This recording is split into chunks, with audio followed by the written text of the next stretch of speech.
안녕하십니까. 반갑습니다. 나답과 아비후의 사건은 상당한 충격을 주었습니다.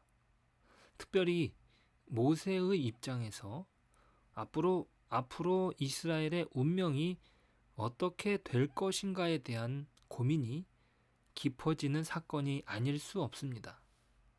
공동체 전체를 책임지는 지도자의 입장에서 하나님의 불이 제사장들을 삼켜버린 사건으로 옷깃을 여미게 만들었던 것이죠.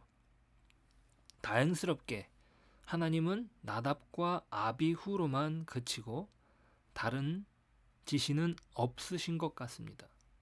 가령 연대 책임을 묻겠다고 온 가족을 묶어서 제사장 자격을 박탈하지 않으십니다. 모세의 입장에서 더더욱 율법적인 사안을 강조할 필요가 있었던 것이죠. 모세는 아론과 남은 아들들에게 화제물 중 소재의 남은 것과 화목제물 중에 제사장의 몫을 먹으라고 말해줍니다. 혹여나 정해진 규율을 또 어기게 되면 어떻게 하나님의 진노가 임할지 모를 노릇이기 때문이죠. 모세의 명령은 앞서 일어난 불로 삼키어지는 일이 또 일어나서는 안 된다는 생각이 가득했을 것입니다. 하지만 가족들의 입장에서는 어떠했을까요? 아무리 제사장의 몫으로 주어진 고기가 있더라도 당장의 음식을 먹기가 쉽지 않았던 것입니다. 자신의 형제가 죽음을 맞이한 곳에서 음식을 먹는다는 것은 불가능한 것이죠. 아무리 정해진 규율이라도 먹지 못하는 것입니다. 어떻게 목구멍으로 음식을 넘길 수 있는지 불가능한 것이죠. 그래서 그들은 불살라 버립니다. 이렇게 전개되는 과정은 자신들의 죽음도 각오한 일일 것입니다. 모세는 이 사실을 알고 분노하며 말합니다. 16절부터 보시면은요.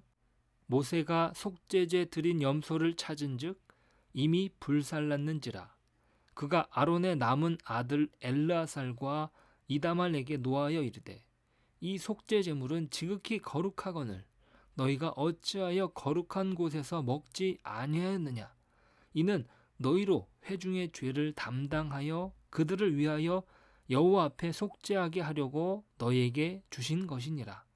그 피는 성소에 들어오지 아니하는 것이었으나 그 제물은 너희가 내가 명령한 대로 거룩한 곳에서 먹었어야 했을 것이니라. 자, 모세의 반응은 지도자로서 지극히 당연한 반응입니다. 정해진 율법을 어겨버린 일이 아닐 수 없는 것이죠. 이제 하나님의 불이 언제 또 떨어질지 모를 일입니다. 하지만 하나님은 잠잠하십니다. 대신 아론의 말이 남겨져 있죠. 19절 아론이 모세에게 이르되 오늘 그들이 그 속죄제와 번제를 여호와께 드렸어도 이런 일이 내게 임하였거늘 오늘 내가 속죄제물을 먹었더라면 여호와께서 어찌 좋게 여기셨으리요. 두 형제가 죽는 비극을 맞이한 형제들이 하나님의 진노가 임한 당일에 차마 자신들의 몫으로 주어진 음식을 먹을 수 없었습니다. 아무리 율법적인 절차라 할지라도 입으로 넘길 수 없었던 것이죠. 그래서 고기를 불살랐던 것입니다. 이들의 마음을 하나님께서도 아시지 않았겠냐고 말하는 것입니다. 그러자 모세는 아론의 이야기를 좋게 여겼다고 기록합니다. 율법은 정해놓은 것을 지키는 것 자체가 중요하지 않다는 것을 오늘 말씀을 통해 발견합니다. 사무엘상에서도 다윗과 그의 굶주린 일행이 제사장의 떡을 얻어먹는 장면이 있습니다. 이것을 가지고 예수님께서는 자신의 제자들이 안식일에 굶주림을 해결하기 위해서 밀 이삭을 베어 먹은 일의 정당성을 피력하십니다.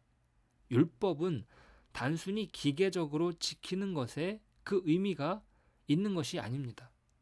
율법은 죽은 문자가 아니라 살아있는 하나님의 인격입니다. 하나님을 사랑하는 마음에서의 반응으로 율법이 있는 것이지 아무런 감정도 없이 지키는 것을 원하시는 것이 아닙니다. 그 명확한 의미는 그리스도를 통해서 분명해집니다. 하나님이 세상을 사랑하셔서 죽을 수밖에 없는 죄인을 십자가로 살리시죠. 그리고 우리는 그 은혜에 대한 반응으로서 규율을 지키는 것입니다. 단지 명문화된 율법을 지키느냐 안 지키느냐의 문제가 아니라 율법을 통해서 감사하는 마음을 어떻게 표현하는가, 그것이 중요한 것이죠.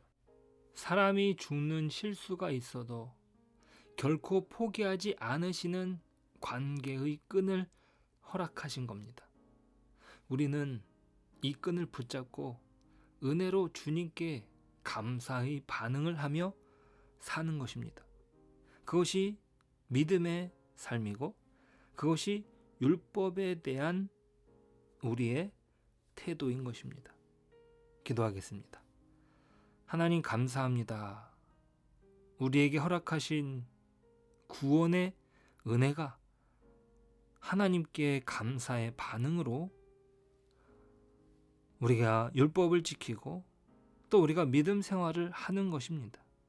하나님의 은혜가 아니었으면 어찌 우리가 이 신앙을 지킬 수 있겠습니까?